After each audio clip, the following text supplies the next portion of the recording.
Next topic. So we go back to pratyahara. In pratyahara, what did we do? What does pratyahara mean? Ahara is food. Pratyahara is to stay away from food. The food to which you're addicted, the food which you know is not healthy for you, you stay away, right? Imagine, I'm not going to mention the food, you have your favorite foods, you stayed away for a long time.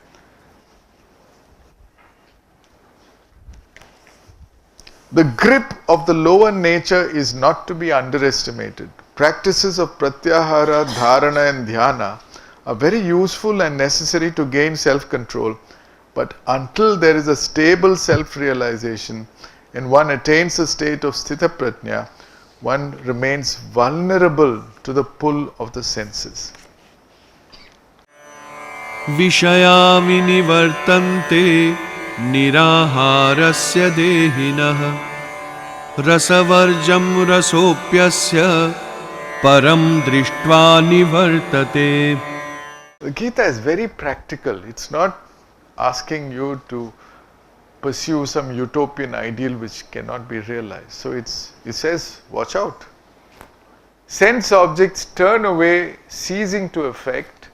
Vishaya vinivartante, when the embodied self abstains from food. Niraharasya dehinaha. But the taste for them continues to linger. Rasa varjam rasa apiyasya, disappearing only upon seeing the Supreme. Param drishtva nivartate.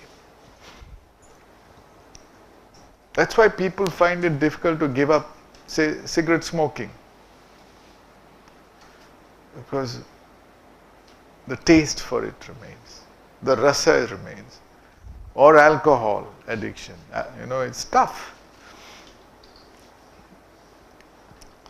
When you are stressed and you use that as something to fill up those moments of stress and loneliness, you ward off and then suddenly the temptation arises because your chitta is a memory bank. In it, your vasanas will come up and then you'll again give in. You understand? Unless you're very strong. Or unless you've tasted something which is far superior. Right? You've tasted something which is so superior that this is all nothing compared to what you've tasted. That's a super sensuous meditative joy. So it's a very powerful verse. Niraharasya, staying away from the addictive food, but the rasavarjam, the taste, the rasa, the taste of it will always be there. So what's the only way out? So you may be a accomplished meditator, and that's what, you've seen stories of people who are very straight, they're not corrupt, and they come in the way of corporations getting what they want. So they employ people, ayatins, to do what? To find out where somebody's weakness is. Everybody is weak somewhere, right? And then you go straight for that. And then in a moment of weakness, everybody can give in. Right? It happens. That's a unfortunate thing, Instead of respecting someone who's walking a virtuous path, we pull them down by identifying their weakness. The taste, the rasa, for various sensory pleasures is likely to continue to linger. This is generally harmless, but if it is a case of addiction to harmful indulgences and one suffers from withdrawal symptoms, it is imperative that one should continue to abstain from such food. The instrumental cause of bondage is the mind's habit of continually remembering and dwelling on the sense objects. Absolute freedom from the pull of the senses can manifest only upon seeing the Supreme, Param Drishtva. Till then, it would be wise to stay vigilant. Next verse, we'll see, even wise persons who strive for perfection stay vulnerable to the violent insistence of the senses. Indriyani pramathini. Yatato hyapi kaunteya पुरुषस्य विपश्चितः इन्द्रियाणि प्रमाथीनि हरन्ति प्रसभं मनः. Arjuna, even for a wise person, Kaunteya, Purushasya Vipaschitaha, who tries earnestly for perfection, Yatata hi api, the mind can get carried away forcibly. Haranti prasabham manaha, by the violent insistence of the senses. Indriyani pramathini, powerful lines. Even for a wise person, the pull is sometimes so violent. You can feel the violence inside you. The Rajoguna is so strong, it will just pull you off. So don't underestimate Rajoguna. It can do tremendous damage. Indriyani pramathini. Although by earnest striving a predominance of the sattvic guna may be attained, there is always a vulnerability to the sudden emergence of rajas and tamas. When they do so erupt after being suppressed for long, they can wreak havoc in the way an overstressed dam can suddenly crack up and collapse, causing extensive damage through flooding. So these things have happened, and that's the weakness people look for. You know the famous legendary story of Vishwamitra, who the gods were afraid with the power of his tapasya. They were envious. They wanted to fix the guy, and they fixed him very easily. How did they fix him? Who was the person who danced? Urvashi, right? So then he suddenly forgot what he was doing, and he fell for that trap. So that can happen to anyone. Next topic. Mastering control over the senses. Clearly, control of the senses cannot be perfectly achieved by mere mental discipline, no matter how well done. One must access something higher than the intellect. That's the answer to your question. What is higher than the intellect? No, mind is lower than the intellect. See, we IITians can only think and think and think and think and intuit. There's something deeper, which we don't talk about, it's not in the syllabus. That's the soul. Some entity whose very nature is calmness and self-mastery. This is the supreme divine, which the divine teacher refers to as me in the following verse. So let's listen to that verse. For the first time, Krishna reveals who he is in the Gita. First time in this verse. तानि सर्वाणि संयम्य युक्त आसीत मत्परः वशे हि यस्येन्द्रियाणि तस्य प्रज्ञा प्रतिष्ठिता. While restraining all his senses, Tani Sarvani Sanyamya, he should sit firmly intent on me. Who is this me? Yukta Asita Matparaha. Very famous line. Yukta Asita Matparaha. Sit firmly intent on me. Matparaha. Thus mastering control of senses, Vashehi Yasya Indriyani, his insight gets firmly established. Tasya Pratnya Pratisthita. The key word phrase here is Yukta Asita Matpara. There are many interpretations of this. The people who are inclined to Jnana Yoga say this is the Supreme Brahman, that is without form. But those who are a little more open to bhakti, they see this as the supreme personal, impersonal divine. So the model is very simple here. It says, look, your intellect is not going to save you here. The only thing that can save you is divine grace, nothing else. Divine grace, you understand? And that can do much more than the intellect can ever do. And that can come easily, provided you deserve it. So that's how this Yukta Asita Matpara operates. This contains the supreme secret of the Gita's yoga. It is only through divine grace of the Purushottama, the Supreme Divine, which we will discuss later, having aspects of both the personal and the impersonal divine, that a stable self-realization is possible. There is an element of devotion, bhakti, that is implied here and expanded upon later in the Gita. The term me used here instead of the impersonal Paramatman also points to the divine teacher's additional role as an avatar.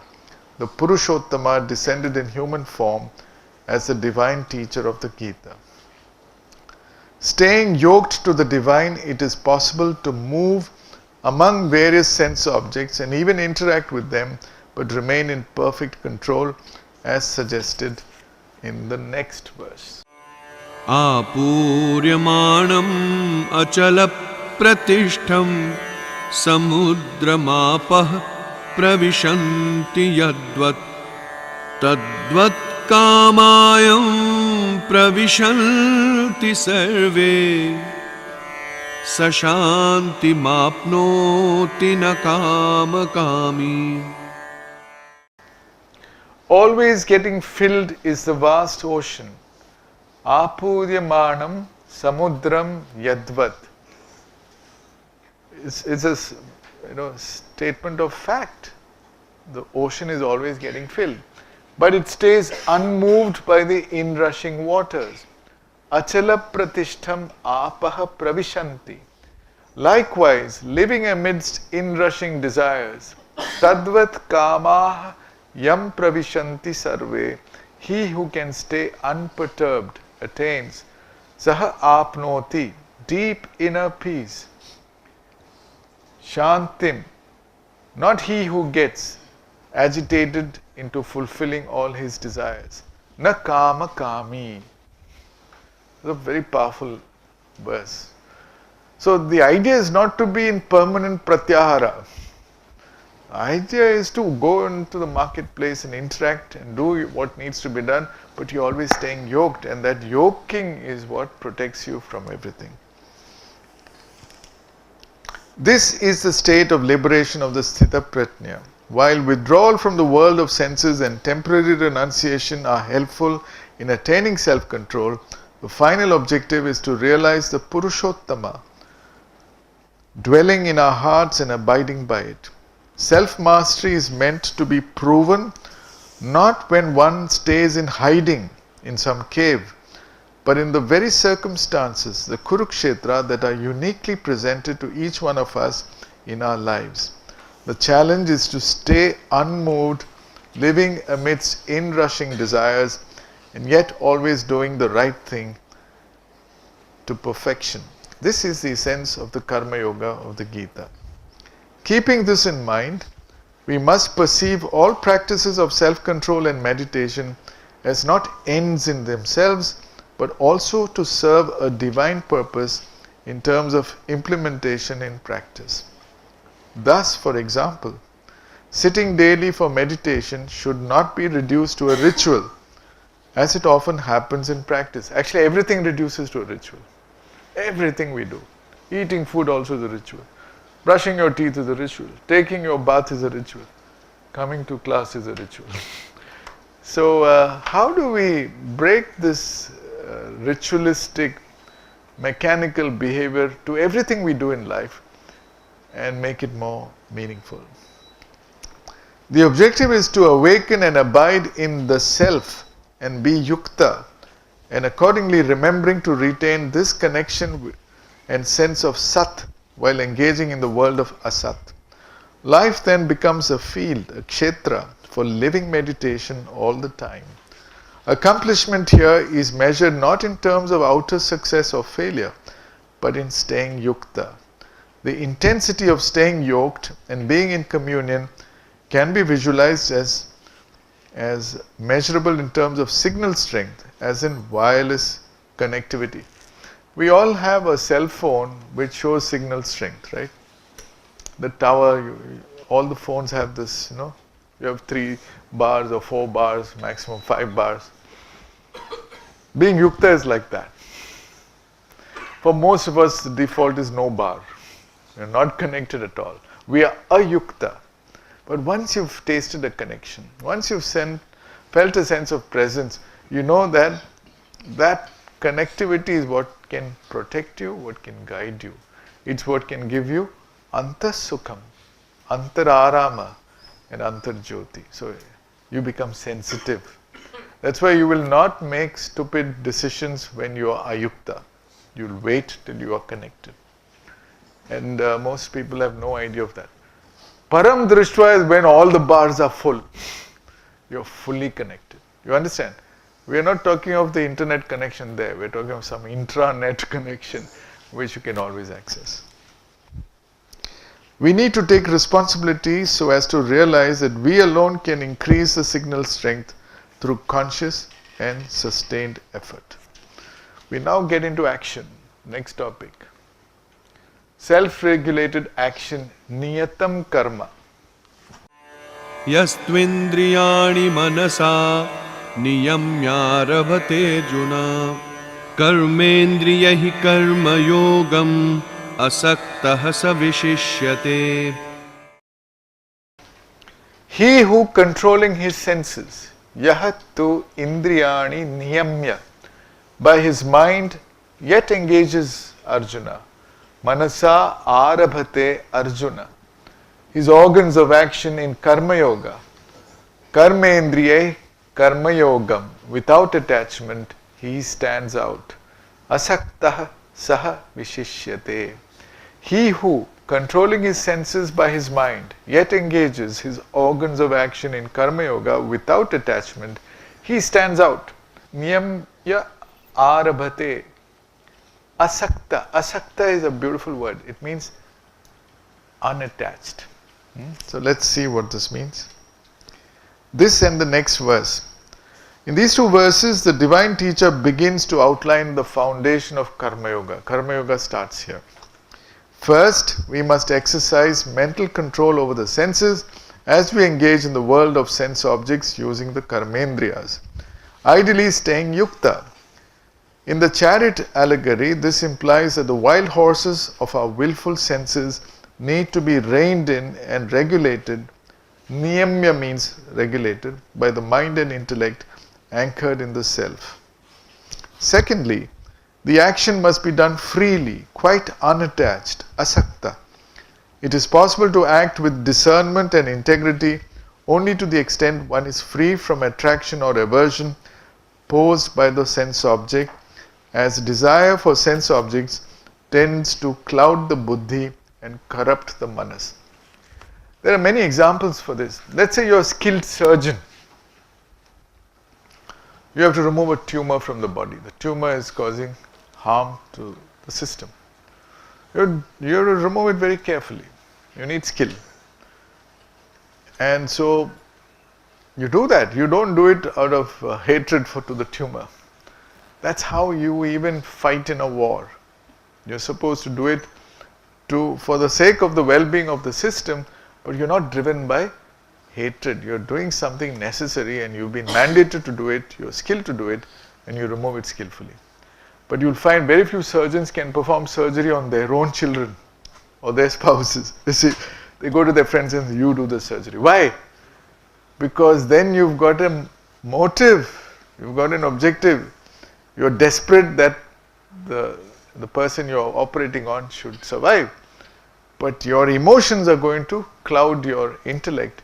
You won't make the right decisions and your hand might shake. So asakta means being able to really do it skillfully because it's the right thing that needs to be done. And there's always a risk. There's always a chance that something can go wrong and the patient may die. But then you still do it.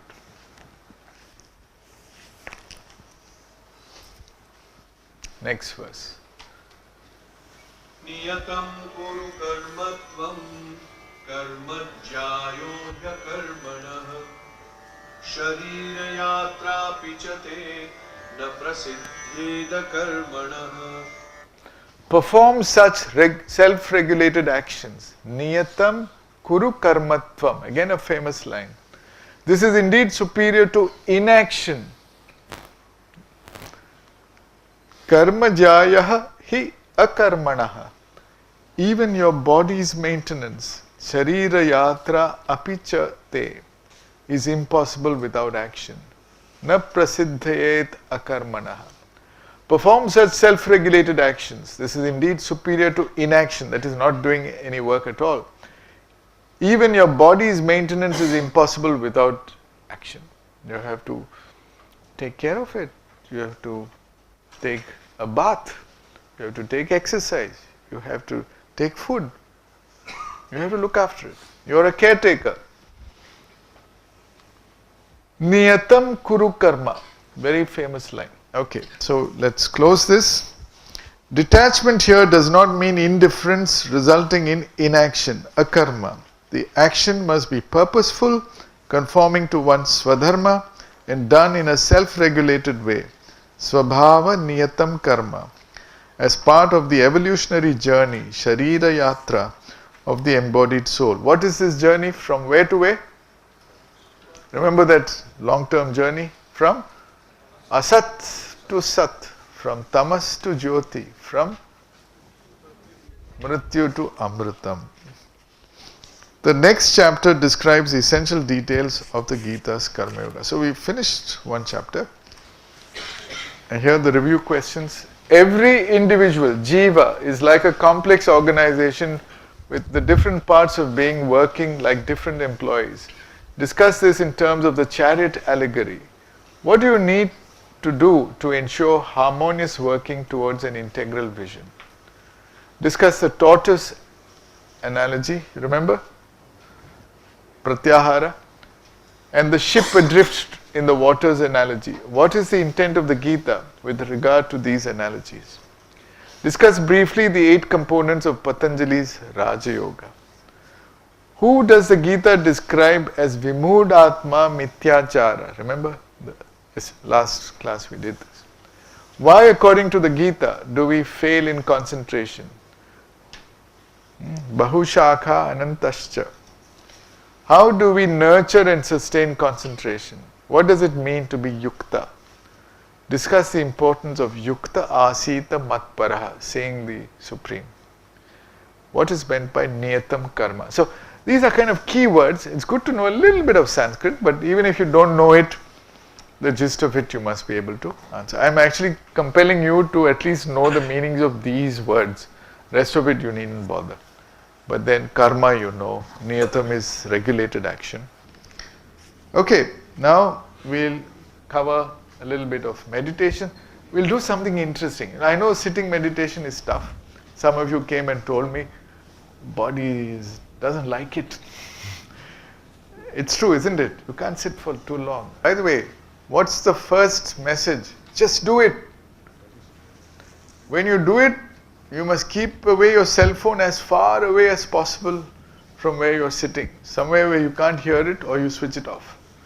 Okay? You've got no other job but to yukta asita matparaha. Now you've got a new objective. Just do it. The rewards of this you will see only much later. But you have to do it. And it's difficult. The most difficult thing is the stage 1. Stage 1, stage 2. Once you cross stage 3, it's easy. It's like riding a bicycle. You know, you'll fall off in the beginning. But once you have learned to ride the bicycle, you can do it effortlessly. You can take your hands off the handlebar, you can look left, right and center and still you can move happily and you won't fall down. You understand? That's a skill.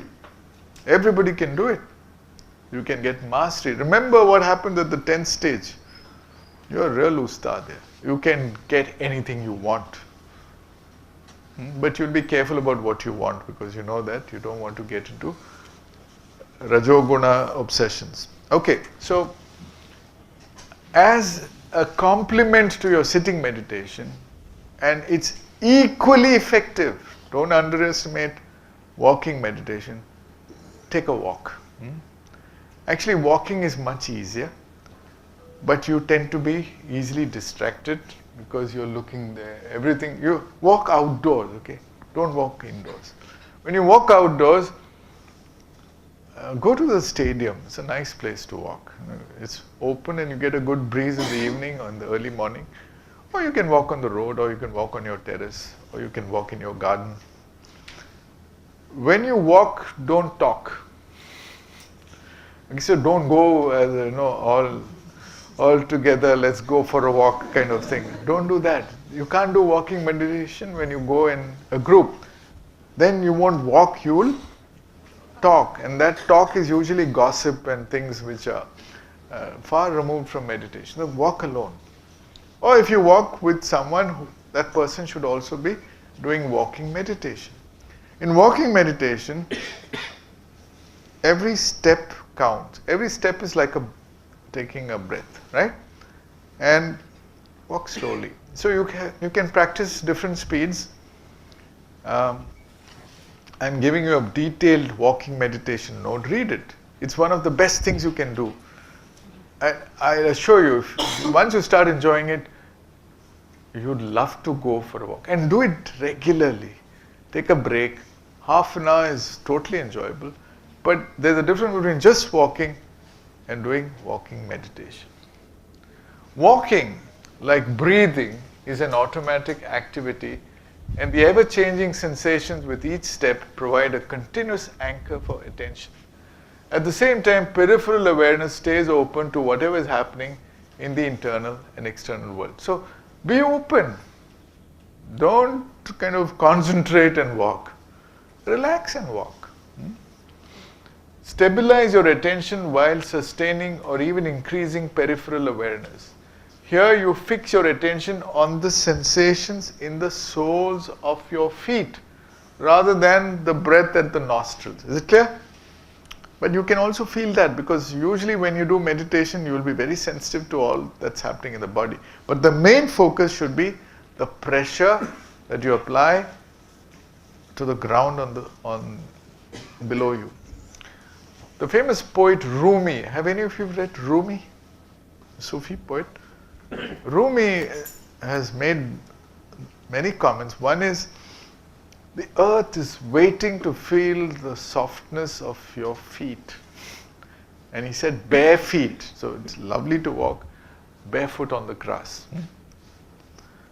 So do that. Feel the earth as you walk. And feel connected to the earth. Feel grounded. Feel that you're supported. And enjoy every step and see the changing movements that come from the sensation. There's a tingling under your feet. And how you walk is something that you have to figure out best for yourself. Always remember to keep an attitude of interest, exploration, relaxation, and enjoyment. Stage 1 walking meditation is simple and relaxed. It's all about exploring the present moment. Okay? So it's a wrong place to do worrying about future. So the placement interview, what will happen, etc., etc. That can wait. You understand? Enjoy the walk and be totally present. You can be aware of everything around you, sights, sounds, and other sensations. Only one requirement is they must be live in the present moment. Okay, thinking is out because thinking takes you away from the present moment. But sounds are fine. Sights are fine. You find someone beautiful who's taken your attention, no problem. Okay, but don't ogle and all that. Move on and let it come and walk. Someone told me Google came from the words go ogle. I don't know. Okay. Keep your attention on your feet. Explore and fully experience your surroundings with both attention and awareness, but don't get lost in thinking, which takes you away from the present. So it's the same thing, We did this, we went through this, we understood what to do while sitting. Do the same thing while walking. Only thing, attention is not on the breath at the nose, attention is at the soles of the foot. And I'll show you later that it's a moving foot. There are 2 feet. You have to focus on the moving foot, okay, which will alternate. Following is following the sensations. Observe sensations at the soles of your feet clearly, vividly. The more clearly you see it, the better. the more vividly. The resolution must be very high, and you will get distracted. No?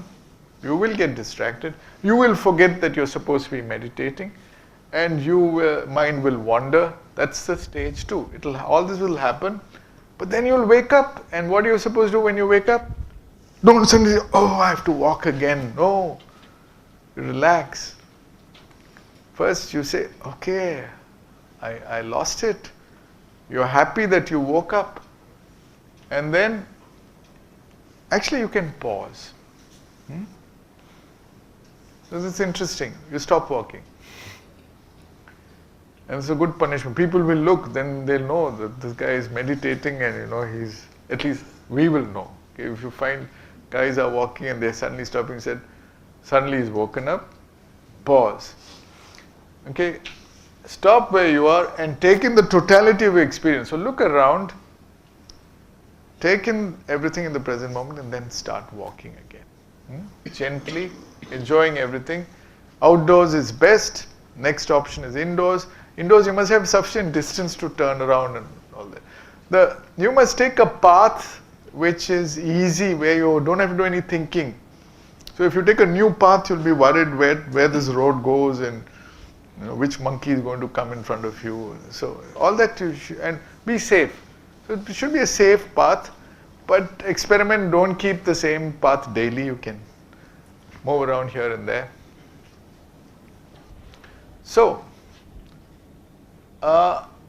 in the beginning you just alternate, okay, left, right, 1, 2, and you can sync your breathing with it. My recommendation is, one in-breath is 6 steps, roughly.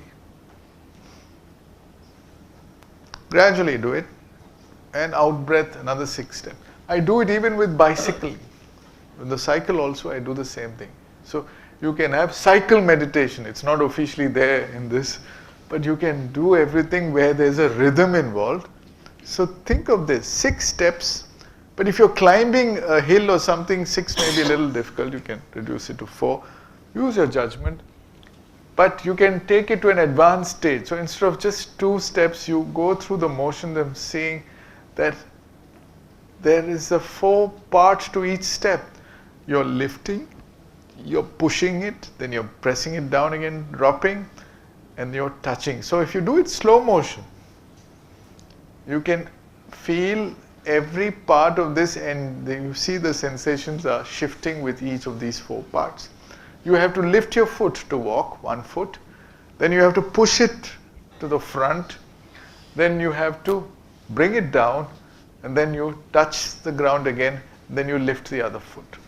The key thing is, this is called step-by-step walking. Don't let your back foot move until you have shifted your weight onto your front foot. And always focus your attention on the sensations at the sole of your moving foot.